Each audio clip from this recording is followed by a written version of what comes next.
Recording. Hello. Si Fred to. And this is my vlog entry 1. Naggawa ko ng vlog or mag-start ako magawa ng vlog. Na-inspire ako kasi nung Friday, last week, nasa office ako sa work. Tapos, nung pauwi na, tinawag ako nung dati kong TL or team leader sa team. And then, wala akong idea. Sabi niya sa akin, binati niya lang ako. Tapos sabi niya, Fred, gumagawa ka pa ba ng mga videos? Sabi ko, anong videos? Sabi niya yung mga parang motivational daw, yung mga inspirational. Kasi maganda daw. Tapos, yun, medyo hindi ko na-expect. And yung time kasing yun, medyo stressful pa dun sa work nga nun eh. Tapos, kaya hindi ko in-expect na hindi related sa work. Tapos, nabanggit niya yung mga videos na ina-upload ko. Kasi, nakakapag-upload ako ng mga videos before, parang mga short clips, mga shorts, ganyan, and then may mga long form videos rin, tapos iba-ibang topics, pero more on mga lessons in life, yun. So sinishare ko yun, yung experiences ko, and then yun, hindi ko alam na napanood niya pala, hindi ko alam kung saan niya napanood, kung sa Facebook or sa YouTube, dito sa channel. So, ayun, sabi ko nga, hindi na ako nakakagawa ng video kasi naging busy na, ganyan. And recently kasi may mga projects rin akong ginagawa, mga katulad nung sa Livewood, kung makikita niyo yung mga videos dito sa channel ko. And then, meron din akong vlog na ginagawa. So, ayun, naging busy rin sa work. Kaya, natigil yung paggawa ko ng videos. Tapos, ayun, nung parang na-touch ako dun sa sinabi niya, na-appreciate ko. So, eto, naisip ko na, sige, gawa ulit ako. Gawa ulit ako ng mga videos. And yung mga videos na gagawin ko, parang ganito na hindi edited, parang casual lang, kung ano lang yung maisip kong sabihin, no, depende kung ano yung mangyari sa pang-araw-araw, sa everyday experience ko, sa mga natututunan ko. And ayun, so yung mga videos na mga i-upload ko, mga hindi ko na-edit, para talagang raw siya, and kung ano yung dumaloy talaga na idea or thought or yung insight na masasabi ko or masishare ko. So ayun, so yun nga, mostly pa rin mga about life, kung anong topic. So kung this is your first time pala sa aking channel, welcome, hello. Ako si Fred, so I'm a network engineer by profession. Pero I'm passionate talaga. Ang passion ko talaga is unang-una yung sa health, kasi yun yung aking advocacy, lifelong advocacy.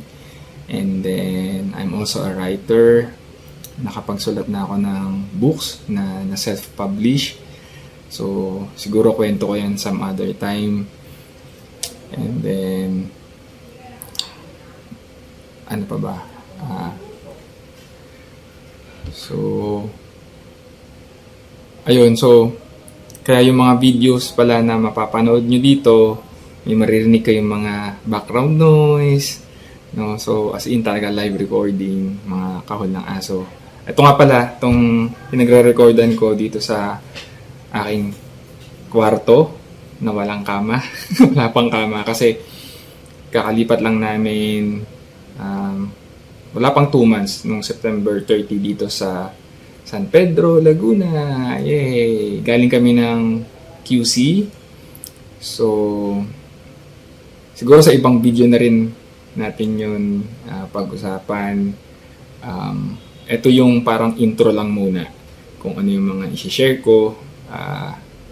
Ayun, getting to know. So, ayun.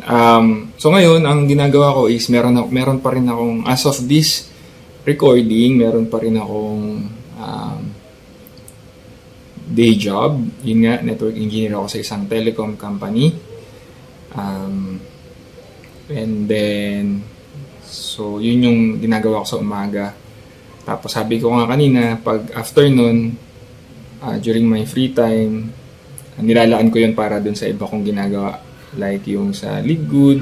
Ngayon, active ako sa paggawa ng vlog kasi ginagamit ko yung mga AI tools. Meron na kasi mga AI tools, so malaking tulong siya.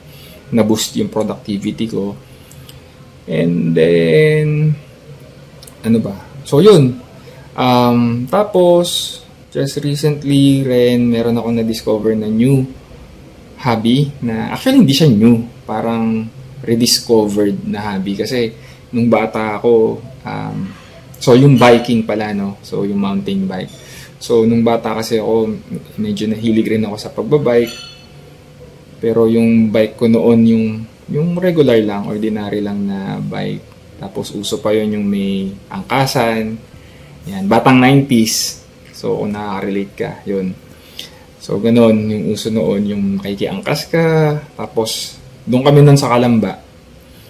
Tapos, ayun, nung nasa QC kasi kami, hindi naman ganun kaluwag yung lugar doon and hindi siya parang, hindi siya ganun ka-suitable or hindi siya ganun, yung area doon is hindi siya masyadong bike-friendly. So, alam niyo naman sa Manila, yung mga sasakyan doon, ganun. So, and hindi ganun kaluwag yung mga kalsada. Ayun, so hindi ako nakakapag-bike doon. Pero dito, nung lumipat kami, ayun, yun yung isang una kong ginawa. No? So, nauna pang makakuha ko or makabili ako ng bike kaysa yung kama. Sabi nga nung isang kasama namin dito na gumawa doon sa bahay, sabi niya, nauna pa daw na makakuha ako ng bike kaysa sa kama. Ayun, kasi nakikitulog muna ako dun sa kwarto ni mama. So, etong lugar dito sa San Pedro, ano siya, magandang, dito kami sa may Pasita. So, in some other video, siguro, sama ko kayo sa ride ko. Yan. Pero ayun nga, maganda yung lugar dito. Sobrang na-enjoy ko ngayon so yun yung isang na-rediscover ko na hobby na na-enjoy ko talagang gawin ngayon. So, lalo na pag medyo stress sa work, yun yung pang-relieve ng stress, no? So, usually yan pag weekends, tuwing umaga, and then pag may time sa weekdays after ng work ko, yan, pang-relieve talaga siya, no? So, yun, na-enjoy ko siyang gawin. So, sa susunod na video, hopefully, ma-tour ko kayo. Medyo nangangapa pa ako sa lugar and hindi ko pa kabisado yung mga lugar. And yun, ini-enjoy ko muna yung me time ko sa pagbabike. So yun yung quality time ko. And ayun, very siya. And ano din kasi wala rin kasi ako exercise. Hindi ako basketball talaga yung main sports ko. Pero syempre hindi naman araw-araw and medyo malayo-layo rin yung court and galing rin ako sa pilay, napilayan ako recently lang. So, siguro next year na lang ulit ako maglalaro ng basketball and ayun, sa ngayon na-enjoy ko yung pagbabike.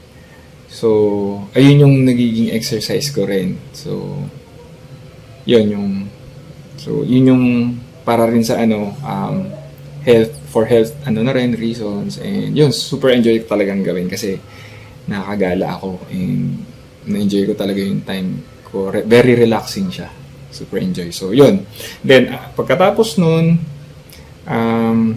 yun nga, ginagawa ko yung mga side hustle, sidelines, kasi syempre yung kasi yung goal ko, no, yung na magawa ko full time yung passion ko, yung pagsusulat, pag-share, yung katulad ito, ano pa ba, and yung sa vlogging, online business, yun. So naglalaan tayo talaga ng oras para ma-build yun. Bale, siguro mga more than 5 years ko na rin ginagawa yung pagbablog and yung online business. And then recently nga yun, na-involve ako sa Live Good. Ayun. So, meron akong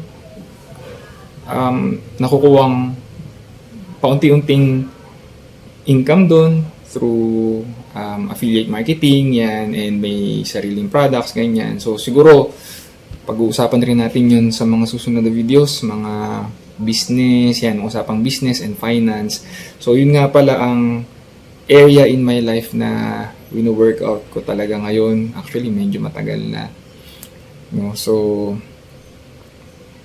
pero ngayon parang talagang yun yung focus ko na talagang ma-improve yung financial aspect.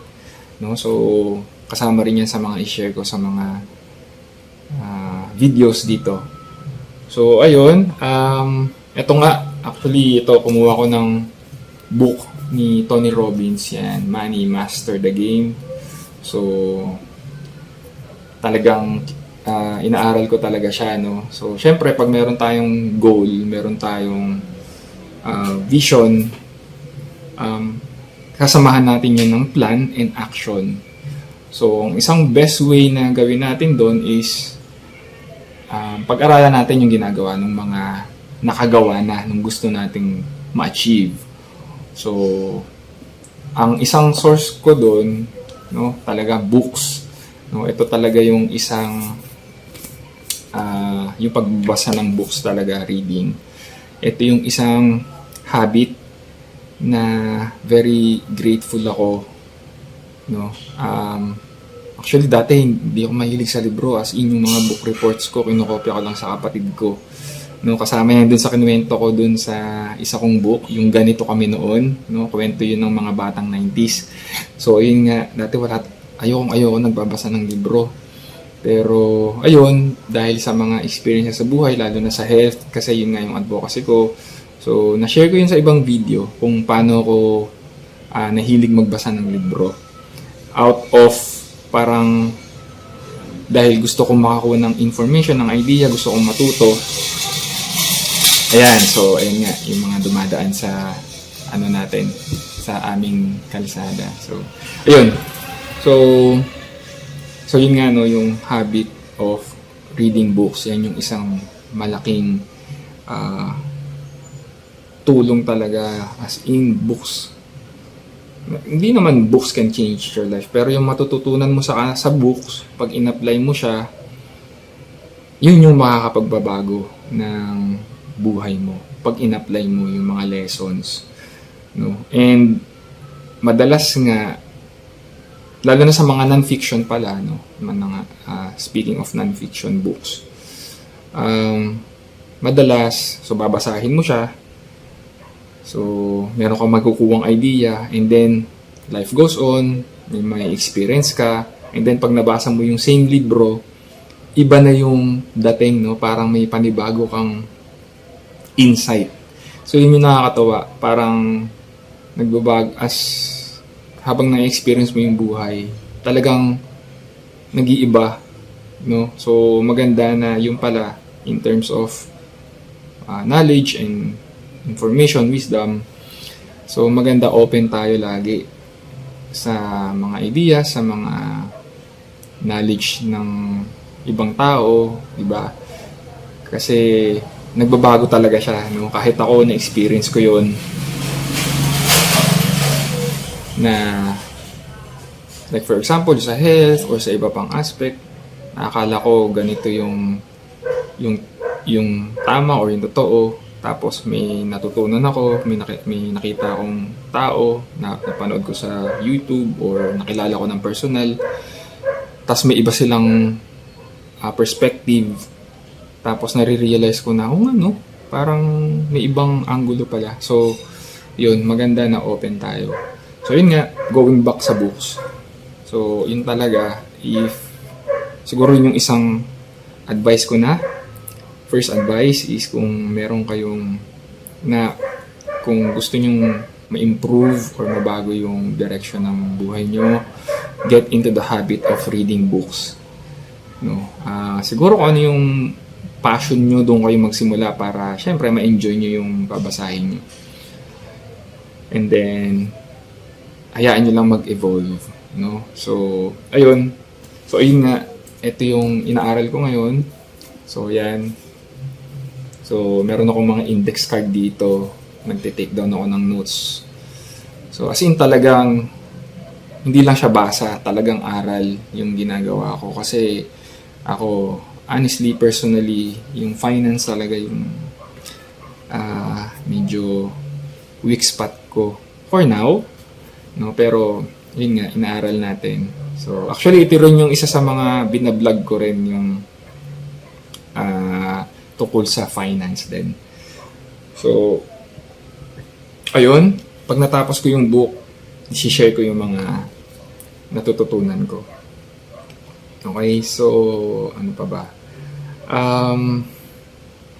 Yun, so kung meron kayong questions or topic na gustong mapag-usapan natin dito, anything, so, siguro, ang masishare ko lang yung parang kasi kung yung finance yung parang area of improvement ko for now, ang isa namang area of expertise ko naman is yun nga yung sa health and also yung sa spirituality. No? Alam ko medyo sensitive yung topic na yun. Marami, lalo na sa Pilipinas, sa mga Pilipino, maraming topics or ideas na bago pa sa atin or hindi pa tayo aware. And sana makapag-open up tayo ng conversation about it, no, and makapag-share tayo ng knowledge natin. So ayun lang, yun, so I will try my best na makapag-upload ng videos regularly and makapag-provide ng value sa'yo, sa inyo, sa mga viewers. So let me know kung ano yung siguro area of improvement mo rin na gusto mong i-work out sa buhay mo, whether it's relationship, finances, spirituality, and kung meron akong maitutulong or ma-share based from experience, pag-usapan natin. Ayun. So, ano pa ba? So, yun lang muna for now. Hindi ko na patatagalin masyado. I'll try to keep the videos short din. Siguro less than 30 minutes or 20 minutes, mga ganyang average. And magpo-post ako ng videos as much as I can. No, hindi ako magsiset ng schedule kasi mas gusto ko yung free flow talaga. No? So, and as in raw talaga. Kung meron akong maisip na idea or meron akong natutunan, yan. So, ayun. So, yun muna for now. Maliligo na ako. Yun lang. So, I'll see you in the next video and take care always. And ayun. Stay awesome. And usap ulit tayo next time. So, thank you for watching and I'll see you in the next one. Bye-bye!